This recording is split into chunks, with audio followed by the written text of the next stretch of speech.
Hello friends, good afternoon. Welcome to my YouTube channel. আমি সুমন চক্রবর্তী। এই ভিডিওতে আমি কেমিস্ট্রির টপিক আলোচনা করছি। সো ভিডিওতে যাওয়ার আগে যারা চ্যানেলটি প্রথম দেখছো অবশ্যই সাবস্ক্রাইব করে পাশের বেল আইকনটি প্রেস করে রেখো এই ধরনের নিত্য নৈমিত্তিক কম্পিটিটিভ ভিডিও পাওয়ার জন্য। এবং 11-12 আর্টসের কিন্তু আমি ভিডিও দেওয়া অলরেডি শুরু করেছি। যারা চ্যানেলটি প্রথম দেখছো প্লেলিস্টে যাও, পরপর ভিডিও তোমরা পাবে। আমি ফিলোসফির ওপর ভিডিও দিয়েছি, এই উইকে ফিলোসফি টপিক তো দেবই, প্লাস পলিটিক্যাল সায়েন্সেরও আমি ভিডিও দেওয়া সিলেবাস ওয়াইজ আমি কিন্তু শুরু করছি। So let start the video. যদি কেউ আমার সাথে পার্সোনালি টিউশন নিতে চাও, অনলাইন অফলাইন বোথ মোড, আমি 22 ইয়ার্স ওয়েল এক্সপিরিয়েন্স একজন টিচার। So contact me. এখন অ্যাডমিশন চলছে 11-12 arts, all subjects, West Bengal board, degree course, BA Honours, History and General, all papers, competitive preparation, WBCS preparation, admission going on, and spoken English. For admission, contact me, Radiant Academy, 8910618541. So আগের দিন আমরা কেমিস্ট্রির যে question আলোচনা হয়েছিল, আমি একবার at a glance এক নজরে বলে দিচ্ছি। মৌলিক পদার্থ কাকে বলে, উদাহরণ দাও। পৃথিবীতে মৌলিক পদার্থের সংখ্যা কত? যৌগিক পদার্থ কাকে বলে, যৌগিক পদার্থের বৈশিষ্ট্যগুলি আলোচনা করো। মৌলিক ও যৌগিক পদার্থের পার্থক্যগুলি আলোচনা করো। এত অবধি আমাদের লাস্ট ভিডিও লাস্ট উইকে হয়েছিল। আজকে একটা নতুন টপিক, তার পরের টপিকেই আসবো। মিশ্র পদার্থ কাকে বলে আর মিশ্র পদার্থের বৈশিষ্ট্য বলবো। প্রথম দুটো প্রশ্ন আলোচনা করি। সো মিশ্র পদার্থ কাকে বলছে না, দুই বা ততোধিক মৌলিক বা যৌগিক পদার্থ রাসায়নিক বিক্রিয়া না করে যে কোনো ওজনের অনুপাতে মিশে যদি এমন পদার্থ গঠন করে যার মধ্যে মিশ্র পদার্থগুলি নিজেদের ধর্ম বজায় রাখে, তবে ওই পদার্থকে মিশ্র পদার্থ বলে। যেমন বারুদ, সোরা, গন্ধক ও কাঠকয়লার মিশ্রণ বারুদ। 2 নম্বর এক্সাম্পল মিশ্র পদার্থের বায়ু, oxygen, nitrogen, carbon die oxide, জলীয় বাষ্প এবং কয়েকটি নিষ্ক্রিয় গ্যাসের মিশ্রণ। সো নেক্সট কোয়েশ্চেন, মিশ্র পদার্থের বৈশিষ্ট্য। 7টা বৈশিষ্ট্য ইম্পর্টেন্ট বলবো। নাম্বার 1, উপাদানগুলিকে যে কোনো অনুপাতে মিশিয়ে মিশ্র পদার্থ তৈরি করা যায়। 2, মিশ্রণের মধ্যে উপাদান কণাগুলি পাশাপাশি থাকে।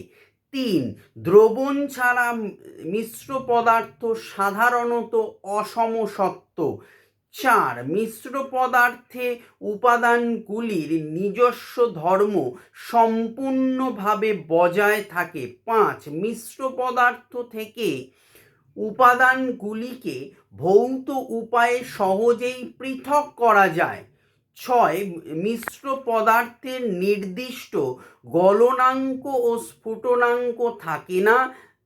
লাস্ট পয়েন্ট নাম্বার 7, মিশ্র পদার্থ তৈরির সময় সাধারণত তাপের উদ্ভব বা শোষণ হয় না। ব্যতিক্রম গাঢ় H2SO4 এবং জলের মিশ্রণে তাপের উদ্ভব হয় এবং অ্যামোনিয়াম ক্লোরাইড ও জলের মিশ্রণে তাপের শোষণ হয়। ওকে, পরের কোয়েশ্চেন নাম্বার 3, দ্রবণকে যৌগিক পদার্থ না বলে মিশ্র পদার্থ বলা হয় কেন? দ্রবণের সঙ্গে যৌগিক পদার্থের নিম্নলিখিত সাদৃশ্য আছে। 1, যৌগের মতো দ্রবণ ও সমসত্ব পদার্থ। 2, একটি নির্দিষ্ট উষ্ণতায় একটি সম্পৃক্ত দ্রবণে দ্রাব ও দ্রাবকের ওজন নির্দিষ্ট থাকে। যেমন যৌগিক পদার্থে বিভিন্ন মৌলের ওজন অনুপাত স্থির থাকে।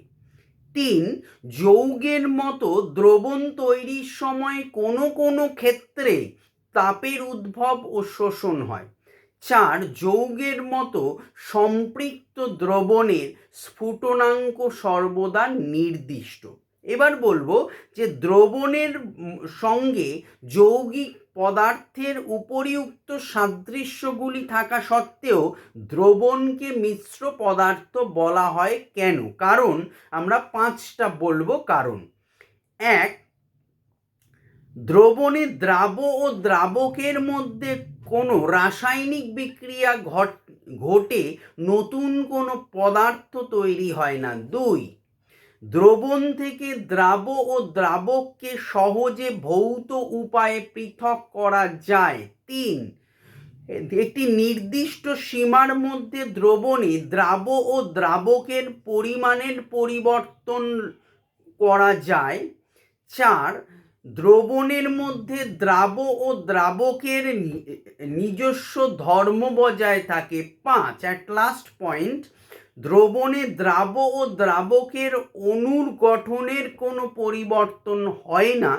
দ্রাবকের আন্তরাণবিক ফাঁকের মধ্যে দ্রাবের অণুগুলি অবিকৃতভাবে অবস্থান করে।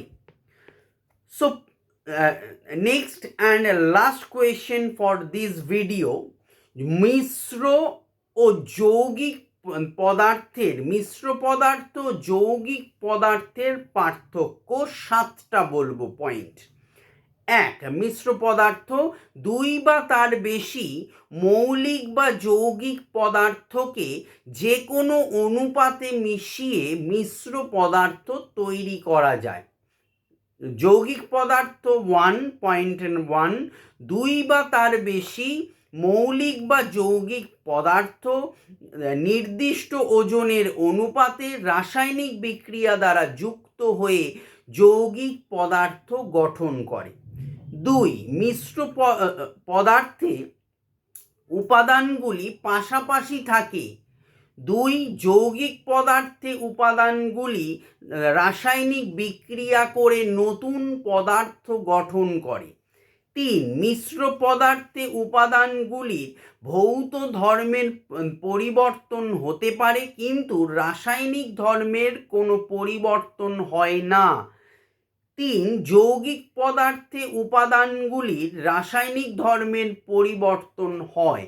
4, মিশ্র পদার্থে উপাদানগুলিকে সহজেই ভৌত উপায়ে পৃথক করা যায়।